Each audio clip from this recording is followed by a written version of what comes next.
Well, fascinating things are happening across Europe. We've spoken about it before, this shift to the centre-right or the right in a number of countries. And even Sweden, they've got a centre-right coalition and they're making a move against cashless society. To explain what's happening in Sweden. Well, I think what we see happening, number one, is they're not entirely wrong in what they're saying. I think they just don't see that they are the problem. The erosion of trust is real. But I think the reason why trust is eroding all over the West is, look at many of the main issues that we have to deal with.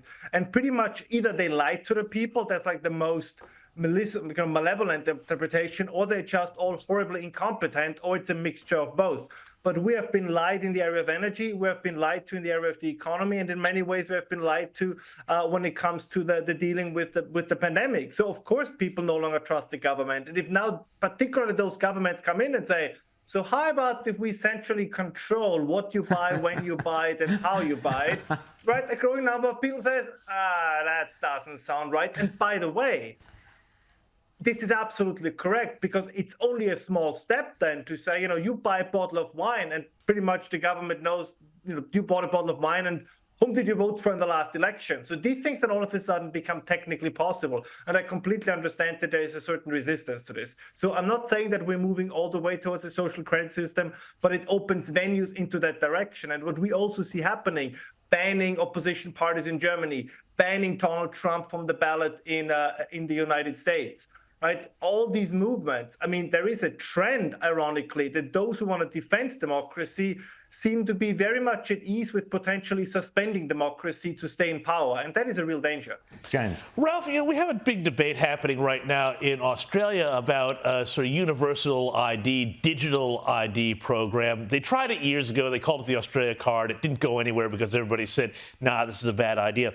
But I would love for you to have seen where this can go, to tell our Australian viewers what is the big concern, because the government says, oh, no, it just makes it real easy to do things and your medical records are here, that's all there, and it prevents fraud. They say it prevents fraud and, that sort of thing. But I think a lot of people are suspicious of this, and I'd love to hear you sort of explain why we should be very suspicious about the government trying to mandate this sort of collection of data and what it could be used potentially for, not tomorrow, but say at the next pandemic, which they keep for some reason very eagerly warning us is going to come around one of these days.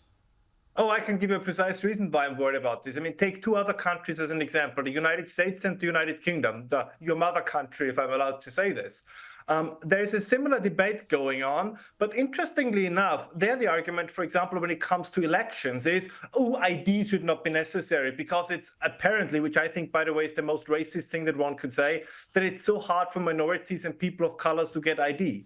But then what you just mentioned, right, apparently for the citizenship, for the legal immigrants, for the people who reside legally in a country, they should be ID'd up to the hill. Yes, we very often hear these stories about, these communities that live in the shadows. But let's be honest here. At some point, doesn't that living in the shadow almost sounds like, something nice, where you don't have, government-controlled currencies, government-controlled IDs. So this is very odd. So when it comes to elections, ID not necessary. But when it comes to the issues of your daily life, then you definitely should have an ID for everything else. That makes me suspicious. There is a sense that governments in the West are extremely capable of controlling their own people, but they're completely incapable of controlling their borders, controlling crime, and controlling illegal immigration. And I think that sentiment that people have, that distrust that is fed by this, is justified. I can only stress this enough. There is something going on that is truly malevolent and that should worry us all.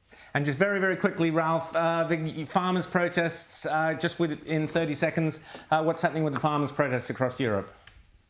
Finally, Germany, right? We've been talking about this for almost 2 years. Finally, the Germans rise up. There is this story from Lenin who said when the Germans try to storm a train, they buy first the ticket. So if the Germans start to move, then it means something. And one last sentence. All of this is great for a very simple reason. I cannot tell you how it ends, but this is what democracy is supposed to be. If people are dissatisfied, they can voice it, and then they can force governments to change course. So all these people that are, according to the mainstream media, a threat to democracy, they're exactly the opposite. They're the best example of a working democracy, and they deserve our full support, even if we don't agree with them on all the issues. Fantastic, Ralph. So great to always talk to you, and I hope people notice that all those Germans protesting against climate change policies were protesting in thick, heavy snow. What an irony.